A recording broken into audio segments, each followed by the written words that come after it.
Hello నమస్తే. నేను journalist YNR. గడిచిన 2, 3 రోజులుగా ఆంధ్రప్రదేశ్ ముఖ్యమంత్రికి సంబంధించి లోకేష్ అనే వ్యక్తి మాట్లాడిన వీడియో ఒకటి బాగా వైరల్ అవుతోంది.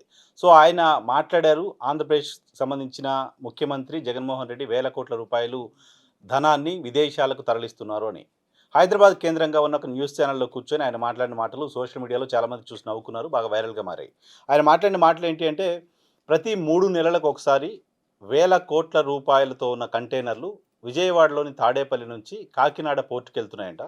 సో, అక్కడి నుంచి గుజరాత్‌లోని ముంద్రా పోర్ట్‌కెళ్తున్నాయంట. అక్కడి నుంచి ఇంకెక్కడికో వెళ్తున్నాయి. విదేశాలకు తరలిస్తున్నారు ఆ డబ్బుల్ని అనేది ఆ లోకేష్ అనే వ్యక్తి చెప్పిన మాట. ఎవరు ఈ లోకేష్ అంటే లోకేష్ ఎన్ఆర్ఐ.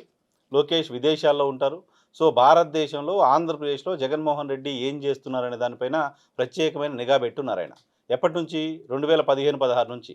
ఇలా ప్రతి 3 నెలలకు ఒకసారి డబ్బులు తరలించే కార్యక్రమం 2015 నుంచి 15, 16 నుంచి జరుగుతోందంట.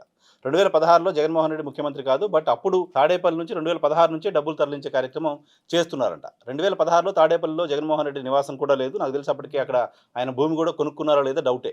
బట్ అప్పటి నుంచే అక్కడి నుంచి నిధులు తరలిస్తున్నారు. ప్రతి 3 నెలలకు ఒకసారి వేల కోట్ల రూపాయలు కంటైనర్‌లలో పోర్ట్‌కు తీసుకెళ్ళి అక్కడి నుంచి తరలిస్తున్నారు అని ఆయన చెప్తుంటే కాస్త కామన్ సెన్స్ ఉన్నవాడికి ఎవరికైనా అది కామెడీలాగా అనిపిస్తది. లేకపోతే ఆ ఎదుటి వ్యక్తికి మతి స్థిమితం లేదేమో అనిపిస్తుంది. లేకపోతే అతనేమన్నా సరదాగా కామెడీ చేస్తున్నాడేమో అనిపిస్తోంది. బట్ కొంతమందికి మాత్రం అది ఒక సెన్సేషనల్ వార్త అయిపోయింది.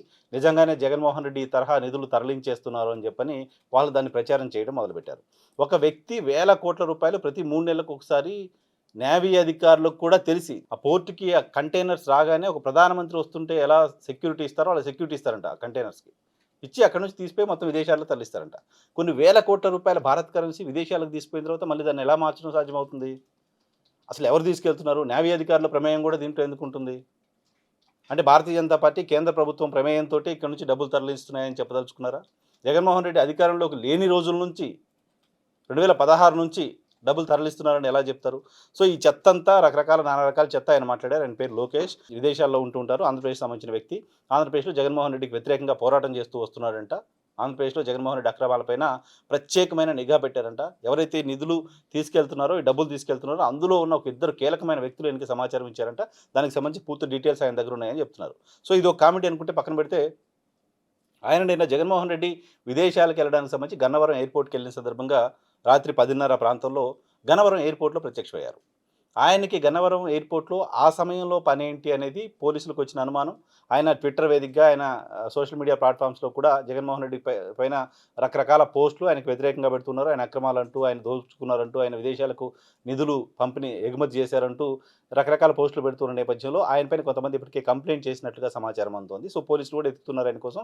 ఆయన గన్నవరం ఎయిర్‌పోర్ట్‌లో కనపడ్డారు.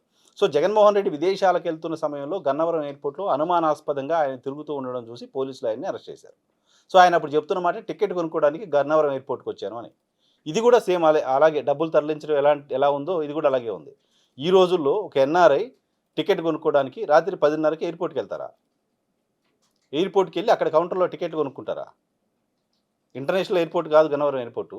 Domestic airport. సో, 10:30 తర్వాత అక్కడి నుంచి ఫ్లైట్‌లు ఉంటాయో లేదో తెలీదు. ఆయన తర్వాత ఎక్కడికో వెళ్ళడానికి సంబంధించి నైటు టికెట్ కొనుక్కోవడం కోసం ఎయిర్‌పోర్ట్‌కెళ్లారంట. సో, అది చెప్తున్న సమాధానం కూడా ప్రాపర్‌గా లేదు. పోలీసులు ఆయన్ని అరెస్ట్ చేశారు.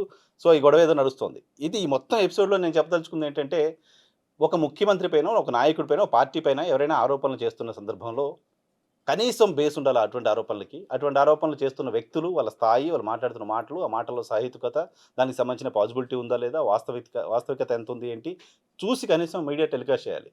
ఇవేవీ లేకుండా అతను ఏది వాగితే అది చెత్త, అతను ఏం మాట్లాడితే అది చెత్త తీసుకొచ్చి ఒక శాటిలైట్ ప్రొఫైల్స్ ఉన్న ఛానల్స్‌లో ఆంధ్రప్రదేశ్‌లో రెప్యుటేషన్ ఉంది అని మాకు చెప్పుకుంటున్న కొన్ని పత్రికలు, దానికి చాలా పెద్ద ప్రయారిటీ ఇచ్చి వార్తలు రాసి, సో, ఆయన మాట్లాడుతున్న మాటలు కాస్త ఇంచుమించుగా తెలుగుదేశం పార్టీ మీడియా కూడా మాట్లాడుతుంది చాలా కాలంగా. జగన్మోహన్ రెడ్డి విదేశాలకు వేల కోట్ల రూపాయలు తరలించేశాడు. ఢిల్లీకి తరలించేశారు. ఇంకేదో చేశారు. అదే ఇంకొక కోణంలో, ఇంకో వెర్షన్‌లో ఇప్పుడు లోకేష్ అనే వ్యక్తి చెప్పారు. సో, ఇటువంటి వ్యక్తులకు ప్రయారిటీ ఇవ్వడం ద్వారా మీ స్టేట్ ఆఫ్ మైండ్ ఏంటి? ఎలా ఉంది? అనేది ఒకసారి నిరూపించుకున్నట్లయింది. లోకేష్ అనే వ్యక్తికి సంబంధించి చేస్తున్న ఆరోపణలు కామెడీగా ఉన్నాయి. అటువంటి ఆరోపణలను ప్రచారం చేసి, అటువంటి ఆరోపణలకు ఎక్కువ సీరియస్‌నెస్ ఇచ్చి, అటువంటి ఆరోపణలను ప్రచురించి, తెలుగుదేశం పార్టీ మీడియా కూడా కామెడీగా మారిపోయింది అని అనిపించింది ఈయనకి సంబంధించిన ఎపిసోడ్ చూసిన తర్వాత. అయితే ఆ పర్టిక్యులర్ టైంలో జగన్మోహన్ రెడ్డి అక్కడి నుంచి బయలుదేరి వెళ్తున్న సమయంలో ఆయన అక్కడికి ఎందుకు వచ్చారు అనేది మాత్రం ఖచ్చితంగా కాన్స్పిరసీ. దీనిపైన పోలీసులు విచారణ చేయాల్సిన అవసరం ఉంది. ఎందుకు ఇక్కడికి వచ్చారనే దానికి సంబంధించిన ఆధారాలు సేకరించాల్సిన అవసరం ఉంది. ఆయన మతి స్థిమితం లేకొచ్చారా? లేకపోతే వేరే ఏమైనా కారణంతో వచ్చారా? వేరే ఏమైనా పర్పస్‌తో అక్కడికొచ్చారా? లేకపోతే ఆ విమానంలో కూడా నోట్ల కట్టలు ఎళ్తున్నాయని చెప్పని ఏమైనా నిఘా చేయడానికి వచ్చారా కూడా పోలీసులు తేల్చాల్సిన అవసరం ఉంది.